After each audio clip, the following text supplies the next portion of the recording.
আলাপন Banerjee resign করুন, ওয়েবেল এর chairman. Rajiv Kumar IT secretary, please resign immediately. এবং আপনারা শুনে রাখুন, ওয়েবেল এর এমডির বিরুদ্ধে এরা ব্যবস্থা নিচ্ছে। কোটি কোটি টাকার দুর্নীতি হচ্ছে, বলুন এই সব। বলছি, আপনি বলছিলেন 2016 সালে মমতা বন্দ্যোপাধ্যায়ের কাছে চাকরির বিষয় যখন গিয়েছিলেন, বলেছিলেন চাকরি দিয়ে কি হবে। আমি হাততালি মেরেছিলাম। এটা বিরাট বড় অভিযোগ। উনি যেদিন বলেন যে 60,000 গ্রুপটি হবে, সেদিন তো আমি ওনার সহযোগী ছিলাম, আমি হাততালি দিয়েছিলাম। প্রত্যেকটা ক্যাবিনেট মিটিং এ পার্মানেন্ট পোস্ট অবলুপ্ত করতেন। আমি যখন জিজ্ঞেস করতে যেতাম তখন বলতেন যে না, পার্মানেন্ট চাকরি আর দেওয়া যাবে, এখন সব কন্ট্রাকচুয়াল।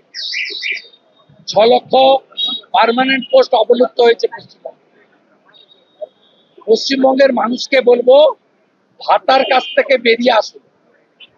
এই রাজ্য গোটা পৃথিবীকে শিক্ষা দেয়, এত ভালো মেধা বাঙালিদের মতো অন্য কারণ নেই। বিদ্যাসাগরের মাটি, রাধা বিনোদ নাথরা, ডক্টর মুনিলাল ভৌমিকরা ইউরোপ কাঁপাচ্ছেন। এতগুলো নোবেল পুরস্কার এসেছে। অমর্ত্য সেনই বলুন আর যেই বলুন, সমস্ত পশ্চিমবাংলায় বাঙালিদেরকে মেধা এই সরকার শেষ করে দিয়েছে, একদম খতম। 2 কোটির বেশি বেকার, কর্ম বিনিয়োগ কেন্দ্র বন্ধ, ভোট ব্যাংক বন্ধ, মানে আপনার এমপ্লয়মেন্ট ব্যাংক বন্ধ, যুবশ্রীর ভাতা কেউ পায়। এই সরকার যে স্কিমগুলো বন্ধ করেছে তার মধ্যে যুবশ্রী অন্যতম। ভাস্কর ঘোষ, গৌতমরা সব আমরা মিলে প্রস্তুতি নিচ্ছি। গ্রুপ ডি সংগঠন সহ সমস্ত যোগ্য চাকরি প্রার্থী সংগঠন ঐক্যবদ্ধভাবে জাতীয় পতাকা নিয়ে আমরা একটা পোর্টাল বের করছি, তাতে রেজিস্ট্রেশন করাবো বেকার যুবক যুবতীদের। আর তারপরে আমরা বড় লং মার্চের পরিকল্পনা নিচ্ছি। চাকরি দিন, নইলে নবান্ন চেয়ার ছেড়ে। এটা বেকার যুবক যুবতীরাই করবে। আমি as a leader of opposition এদের মেন্টার হিসেবে সহযোগিতা করব।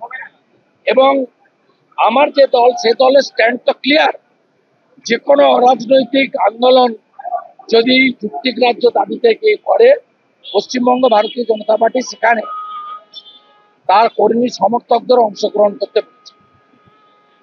এই কাজটা অন্য রাজনৈতিক দল যারা তথাকথিত এই সরকারের পরিবর্তন চায় তাদেরও করা উচিত। পতাকা ছাড়া আমরা তো নাগরিক।